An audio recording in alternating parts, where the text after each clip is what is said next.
Assalamu Walaikum. Hello friends, how are you? Welcome back to my another video. In this video, I am going to show you how to align arrow shapes in Affinity Publisher. Let's get started. Firstly, go to a blank page. Then go to the Tools section and select the Shapes drop down menu.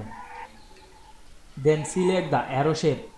We can see here many shapes. Now I am select the arrow tool. Then draw the arrow. You can make this arrow in none or another arrow. Now I select the none. Then select the move tool. You can align this one arrow, click the alignment option.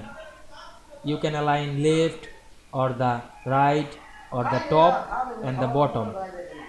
Otherwise you can align multiple shapes. Select this arrow and choose another arrow. You can make the end arrow another. Then select the move tool and go to the layer section. Select this multiple shape, press shift on our keyboard. Then make alignment center or right or left, top and bottom. Now we can see we align arrow shape very easily. I hope you enjoyed the video. Please like, comment, share and subscribe my channel. Thanks for watching.